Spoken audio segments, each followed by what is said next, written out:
So today we're going to take a look at the Chrome line.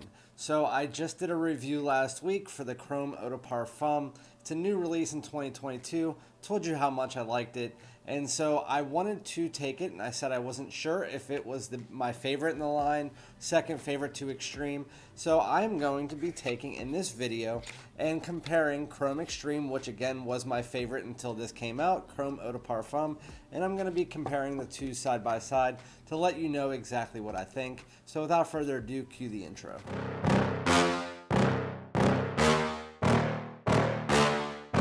Yeah. Please tell me that I can't, that I won't, that I fail, that I'll never make it out, yeah. Alright my friends, welcome back to my channel. This is Randy, aka Fragrance Dude, if you did not know, and if you don't know, now you know, and welcome to my channel.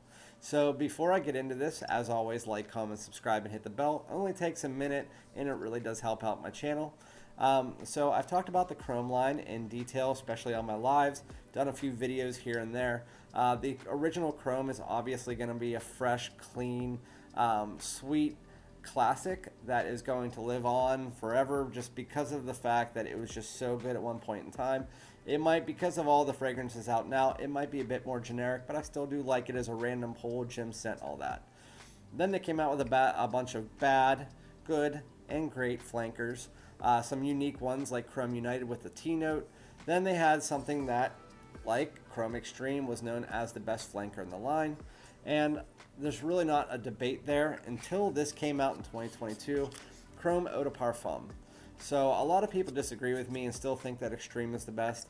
I honestly prefer the Eau De Parfum at this point in time, and I'll tell you why in a second.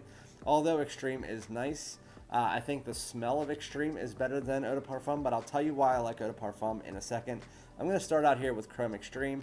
This is my second bottle. Just bought it, but it's a tester, and it didn't say it was coming without a cap, and so unfortunately it did. If any of you guys out there have a cap, please email me. I will send you money for the cap, and then if you can send it to me, that'd be great. I don't like the way it looks in my collection. So I'm going to give you the note breakdown for Extreme. The top note is green mandarin. The mid notes are C notes and juniper berries, and the base notes are cashmere and amber. In the opening here, I'm going to actually just go through these pretty quickly so I don't keep you guys here all day. You get this green mandarin in there. You get the green portions of it, so you do get that greenness in the background. And then you get the citrusy sweetness from the mandarin as well. You also do get some of this sea saltiness that is more prominent as the fragrance goes on, and it is there almost the entire portion of the fragrance from the beginning until the end. And then you get this watery aquatic notes as well.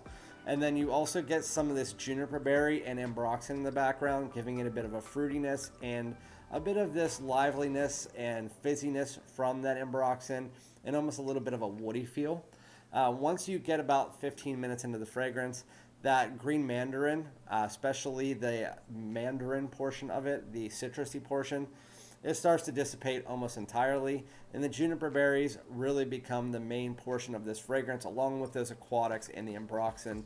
It comes in, it makes it a fruity, sweet, fresh, clean fragrance, and then you also again get those watery notes, the sea salt, and then some ambroxan, which it becomes more woody as the dry down comes in, and then you obviously get some of that cashmere and the amber, which is a sweet, resinous, almost vanillic hue to it, but really the vanilla is not really much there. It's just a sweetener in this fragrance, and that amber is real heavy here. So I think that's what makes it feel like it has an ambroxan in it, is because of that amber and the woods and stuff like that in the fragrance.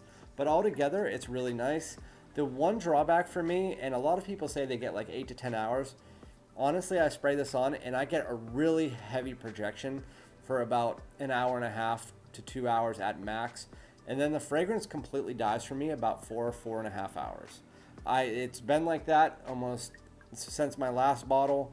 It's just, I don't know why people are saying they get 8 to 10 hours. It might just be this fragrance on my skin, not sure, but that's the only reason why this is not the number one on the line for me. So with that all said, I am going to get into the next one, which is Chrome Eau De Parfum. I have sprayed both of these on my wrist, but I know what they both smell like. The Chrome Eau De Parfum, I do need to get a little bit more wears on it because I only had a tester vial, and as you can tell, it is gone now. But I'm going to give you the note breakdown for Chrome Eau De Parfum. The top note is green mandarin, mid note is lavender, and the base note is pine. So they only give you the 3-note breakdown, which is kind of confusing here, especially because one of the notes isn't even noticeable in the entire fragrance, and that is pine. In the opening, you do get that fresh, citrusy green mandarin. It's more of a fresh, less sweet take on the extreme.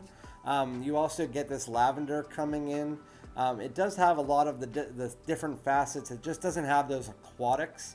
You do get that ambroxan, you do get that greenness, you do get that citrusy. So it's pretty much, if you take that aquatic notes out of the Chrome Extreme and you add in some lavender, that is what you get with this fragrance, because you still get that green touch, those woody notes, that ambroxan feel. You still do get that. The ambroxan's not as heavy here, and the sweetness isn't as heavy, but you still do get the citruses, the freshness, the cleanness. It's up the same alley as it. And honestly, because of the fact that on my skin, it projects about 2 hours, not as heavily as extreme, not as extreme as extreme, but it projects for about 2 to 3 hours at about moderate arm's length or so. And it lasts about 8 hours on my skin. I can still smell it at about 7.5 hours. So with that said, Chrome Eau De Parfum would be my favorite just because of the longevity of it. But if I'm just going by scent itself, Chrome Extreme with those aquatic sea salty notes is definitely better. At the end of the day, they're both great fragrances, and the price difference here is a no-brainer. Chrome Extreme is much better, $35 compared to this, which is, I'd say, about 80 or 90 right now. But once this hits discounters at the 35 to 40 mark, at the $40 mark, I would definitely recommend picking it up. But I like this fresh, less sweet take on the Chrome. I don't know what it is. Usually I like the sweeter fragrances, and again, based on the scent, Extreme is better to me. But with the Chrome line, I like the sweetness, the freshness, the cleanness of it. So again, those are the two, Chrome Eau De Parfum and Chrome Extreme, both great pickups. My two favorite in the line. It's not even close compared to the other ones. So yeah, let me know what you guys think, which one you like better, if you're going to pick up either of these, and comment below, like, comment, subscribe, and I'll be back with another one. Peace out.